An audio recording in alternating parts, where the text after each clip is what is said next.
E se tudo fosse arrancado de você hoje? Sua casa, sua segurança, seus planos, sua identidade. Se de um dia para o outro você fosse levado para uma terra distante, cercado por uma cultura que não reconhece o seu Deus e pressionado a abandonar tudo o que aprendeu desde a infância.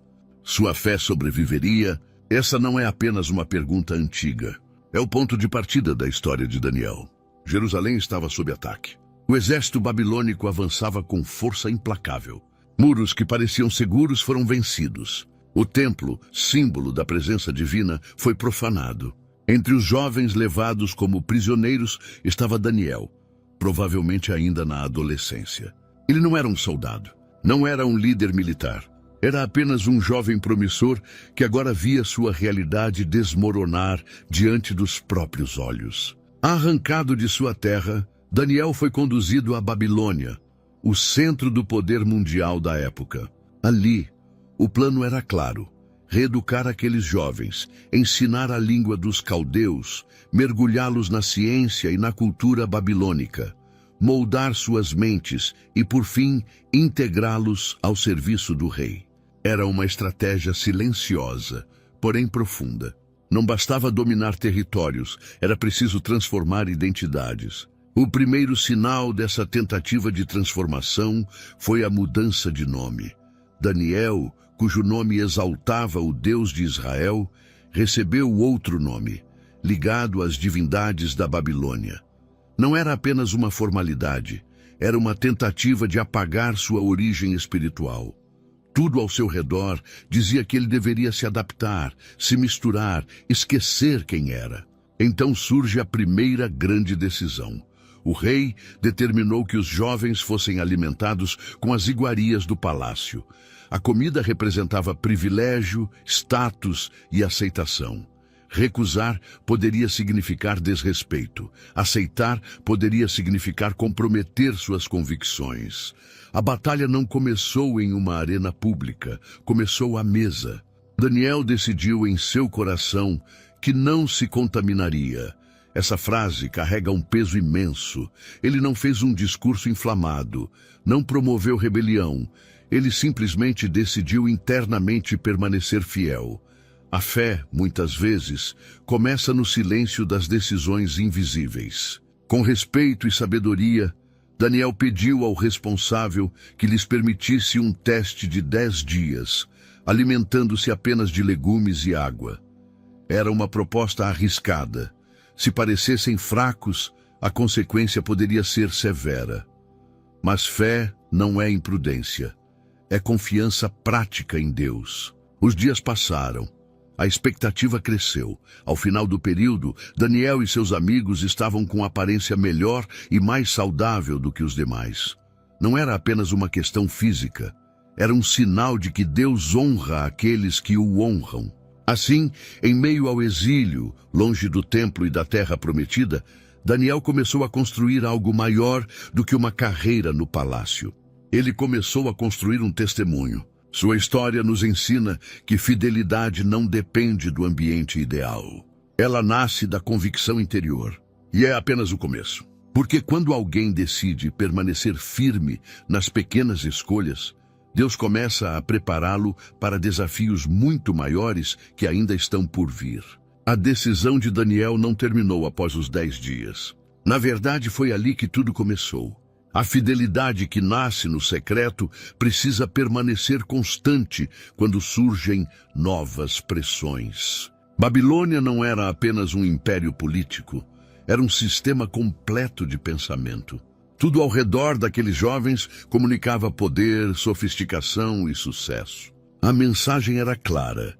Para prosperar ali, era preciso se moldar ao ambiente. Mas Daniel compreendia algo essencial. Adaptação cultural não poderia significar abandono espiritual. Ele aprendeu a língua dos caldeus. Estudou ciência, administração e estratégia.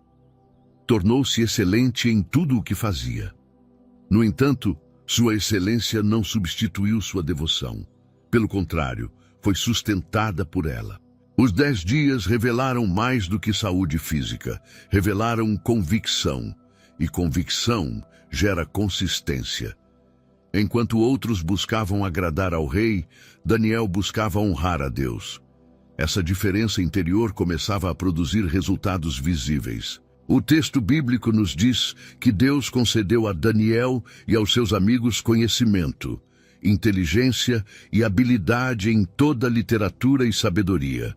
E a Daniel deu entendimento em visões e sonhos. Essa informação parece discreta, mas é profundamente estratégica.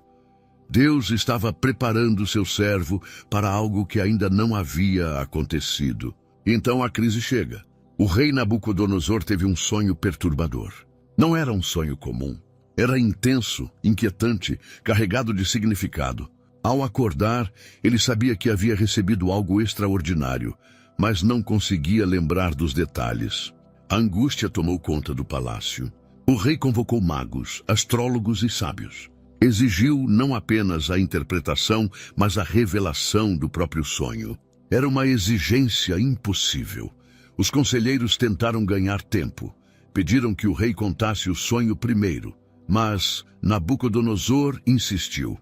Se realmente tinham poder espiritual, deveriam revelar o conteúdo oculto. A tensão aumentou. A incapacidade deles expôs a fragilidade de todo o sistema religioso da Babilônia. Diante da frustração, o rei decretou a morte de todos os sábios do reino. De repente, Daniel e seus amigos, mesmo não tendo participado daquela audiência, foram incluídos na sentença.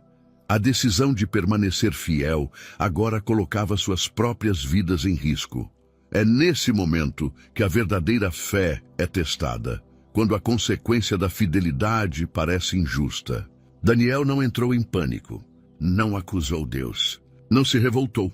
Ele procurou o chefe da guarda e pediu tempo. Havia serenidade em sua postura.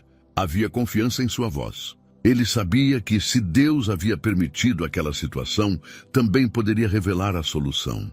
Ao retornar para casa, reuniu seus amigos e pediu que buscassem misericórdia do Deus dos céus. Não era apenas uma reunião de emergência. Era um posicionamento espiritual. Enquanto a Babilônia tremia diante da incerteza, 4 jovens se ajoelhavam em oração. E é aqui que a história começa a mudar de dimensão. Porque quando a pressão externa encontra uma fé interior sólida, o céu responde. O Deus que honrou Daniel na mesa agora o preparava para honrá-lo diante de um império inteiro. A noite avançava. O decreto ainda estava em vigor. A execução poderia acontecer a qualquer momento, mas algo estava prestes a ser revelado. Não apenas um sonho esquecido, mas a soberania de Deus sobre reis, impérios e sobre o próprio curso da história. Aquela noite não foi comum. Enquanto o palácio permanecia agitado pela ameaça do decreto, a casa de Daniel se transformou em um altar. Não havia garantias humanas. Não havia estratégia política. Havia apenas 4 jovens ajoelhados, conscientes de que suas vidas dependiam exclusivamente da intervenção divina. A diferença entre desespero e esperança estava no direcionamento da confiança. Daniel não orou movido por pânico, mas por convicção. Ele não pediu apenas livramento, pediu revelação. Se o problema era um mistério oculto na mente de um rei, somente o Deus que conhece todas as coisas poderia trazer luz. E foi durante a noite que a resposta veio.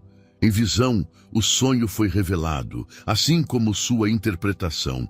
Antes de correr ao palácio, Daniel fez algo que revela a essência do seu caráter. Ele adorou. Reconheceu que a sabedoria pertence a Deus.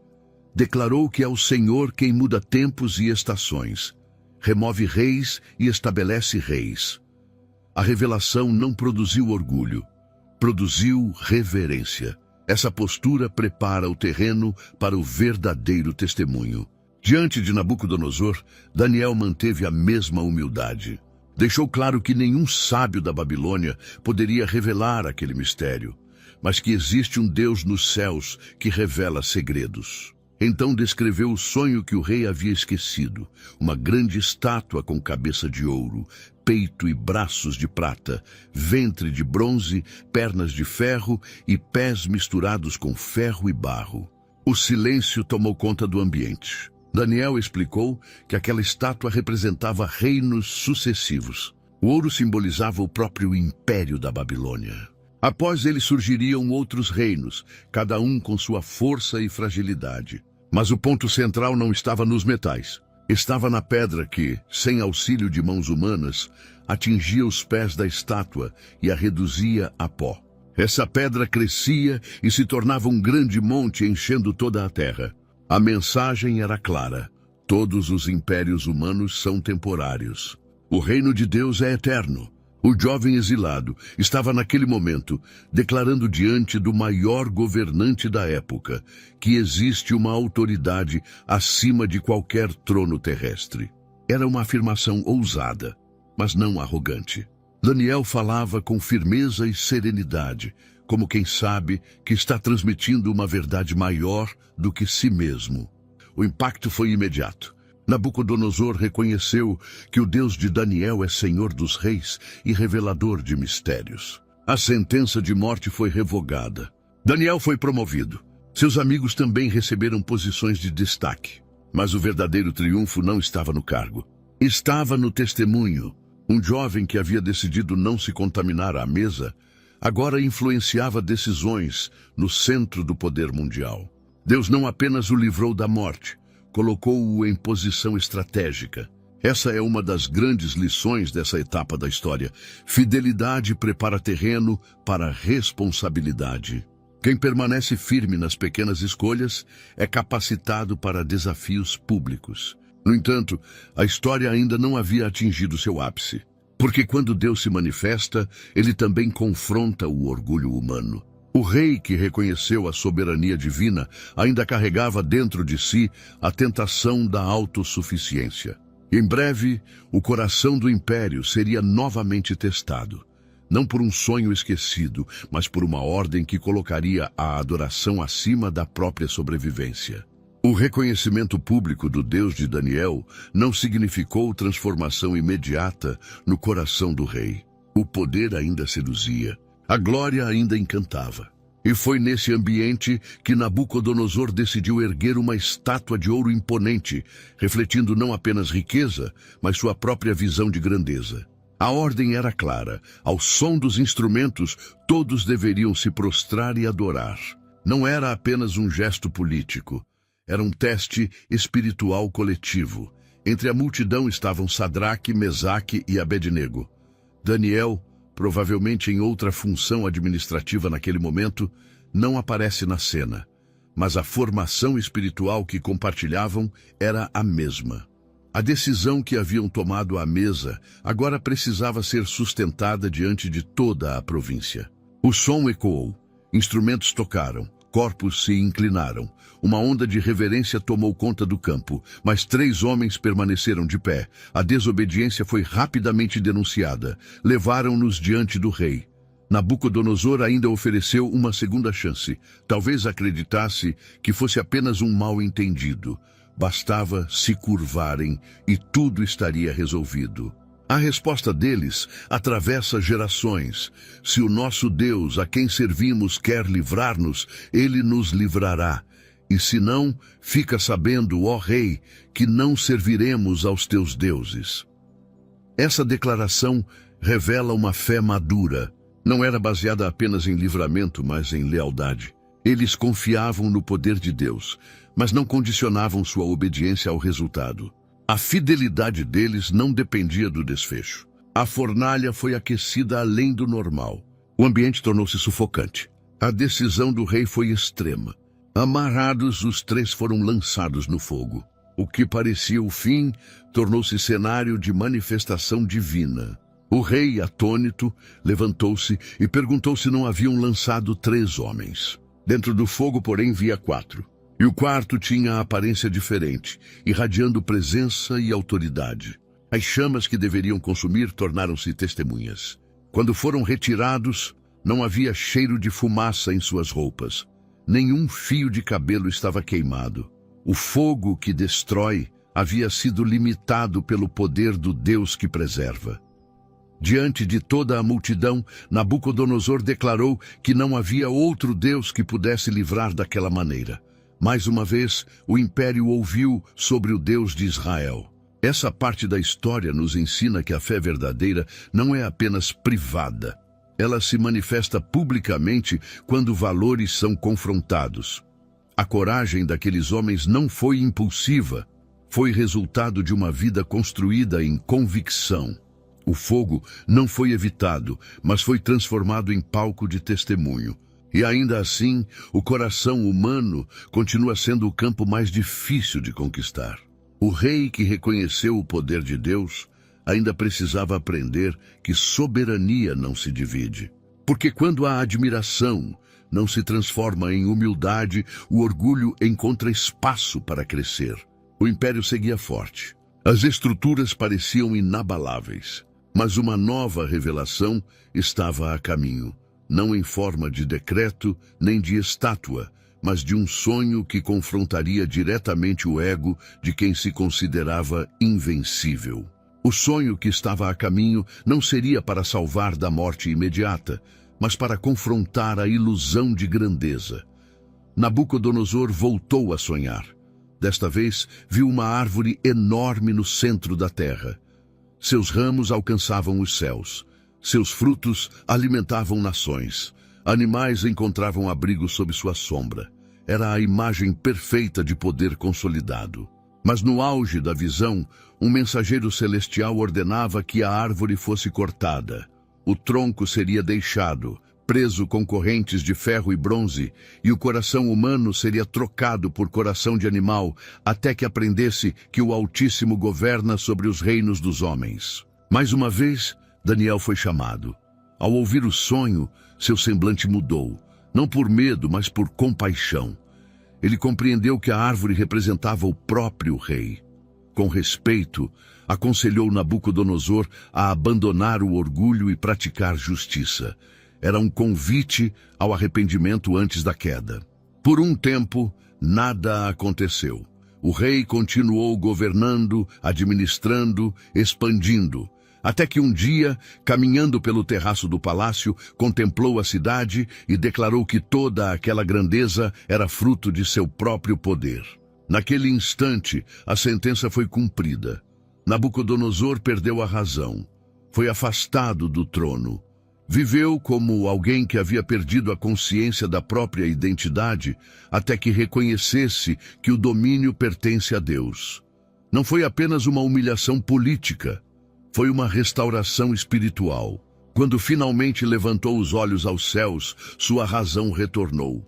Ele reconheceu que o governo divino é eterno e que ninguém pode resistir à vontade do Altíssimo. O rei que ergueu estátuas agora exaltava o Deus que reina sobre tudo. Mas os ciclos da história não param. Após Nabucodonosor, outro governante assumiu o trono, Belsazar. Diferente do antecessor, ele não aprendeu com os acontecimentos passados. Em um grande banquete, cercado por líderes e vinho abundante, ordenou que trouxessem os utensílios sagrados retirados do templo em Jerusalém. Transformou objetos consagrados em instrumentos de exibição. A celebração foi interrompida de forma inesperada. Uma mão apareceu e começou a escrever na parede do palácio. O riso cessou, a música silenciou, o rosto do rei empalideceu. Mais uma vez, os sábios foram incapazes de interpretar o mistério. Daniel, agora mais velho, foi chamado novamente. Sem temor, relembrou a história de Nabucodonosor e a lição sobre soberania. Então leu as palavras escritas. Mene, Mene, Tekel, Parsim. Explicou que o reino havia sido contado, pesado e achado em falta. A divisão estava decretada. Naquela mesma noite, o Império Babilônico caiu. A transição foi rápida. O poder que parecia indestrutível revelou-se temporário. Daniel permaneceu. Reis passaram. Sistemas mudaram. Impérios ruíram. Mas a fidelidade construída ao longo dos anos continuava firme. Essa etapa da história nos lembra que posições são passageiras, mas o caráter permanece. Orgulho precede a queda, humildade precede restauração. E enquanto um império terminava, outro começava. Sob o domínio medo-persa, Daniel enfrentaria seu último grande teste. Não como jovem promissor, mas como homem maduro, cuja fé havia atravessado décadas de mudanças políticas. O cenário estava pronto para o desafio final. Aquele que provaria que a verdadeira fidelidade não envelhece, não se adapta ao medo e não negocia princípios, mesmo quando a consequência parece inevitável. O novo império trouxe novos governantes, novas leis e uma nova estrutura administrativa. Sob o domínio medo-persa, Daniel já não era um jovem aprendiz. Era um homem experiente, respeitado por sua integridade e competência. Décadas haviam se passado desde que fora levado cativo. Reis tinham se levantado e caído, mas sua fé permanecia constante. O rei Dário percebeu rapidamente que havia algo diferente em Daniel. Seu espírito era excelente, sua gestão era justa, sua conduta era irrepreensível. A confiança depositada nele despertou inveja nos demais líderes. Incapazes de encontrar falhas administrativas, decidiram atacar o único ponto que sabiam ser inegociável: sua fé. Foi então elaborado um decreto estratégico. Durante 30 dias, qualquer pessoa que fizesse petição a qualquer deus ou homem que não fosse ao rei seria lançada na cova dos leões. A proposta apelava ao ego real e à vaidade política. Dário, sem perceber a armadilha, assinou o documento. Daniel soube do decreto. Ele poderia ter orado em silêncio, poderia ter fechado as janelas, poderia ter esperado o prazo passar, mas sua vida espiritual nunca foi moldada pelo medo. Como de costume, abriu as janelas voltadas para Jerusalém e orou 3 vezes ao dia. Não era um ato de provocação, era um ato de constância. A denúncia foi imediata. Levaram Daniel diante do rei. Dário percebeu tarde demais que havia sido manipulado. Passou o dia tentando encontrar uma maneira legal de livrá-lo, mas a lei dos medos e persas não podia ser revogada. Ao entardecer, Daniel foi lançado na cova. A pedra foi colocada sobre a entrada. O selo real confirmou a sentença. Naquela noite, o palácio não teve música nem celebração. O rei jejuou. O silêncio dominou os corredores. Enquanto isso, dentro da cova, cercado por leões famintos, Daniel não estava sozinho. Ao amanhecer, Dário correu até o local e chamou por Daniel com voz angustiada. A resposta ecoou da escuridão. Ele estava vivo. Deus enviara seu anjo e fechara a boca dos leões. Daniel foi retirado sem qualquer ferimento. Não havia marcas, não havia arranhões. A integridade que sustentara sua vida agora sustentava seu testemunho diante de mais um império. Dário então declarou que todos deveriam respeitar o Deus de Daniel, reconhecendo que ele é vivo e permanece para sempre. Mais uma vez, um governante poderoso ouviu sobre a soberania divina por meio da fidelidade de um homem. A história de Daniel não termina apenas com um livramento espetacular. Termina com um legado. Ele não foi lembrado apenas por interpretar sonhos ou sobreviver a decretos injustos. Foi lembrado por permanecer o mesmo em todas as fases da vida. Juventude, maturidade, exílio, promoção, perseguição. Nada alterou sua convicção. Essa é a essência da sua história. Fé consistente ao longo do tempo. Não uma fé impulsiva, mas disciplinada. Não uma fé circunstancial, mas permanente. Daniel começou sua jornada longe de casa, enfrentando pressões culturais. Terminou sua trajetória como referência espiritual dentro de um império estrangeiro. Sua vida prova que ambientes mudam, sistemas caem, governantes passam, mas quem permanece firme em Deus constrói um legado que atravessa gerações. E talvez essa seja a pergunta que ecoa até hoje. Em um mundo que muda constantemente, em que tudo parece instável, onde você tem firmado sua identidade? Porque a história de Daniel não é apenas sobre leões ou palácios. É sobre decisões diárias que moldam destinos eternos.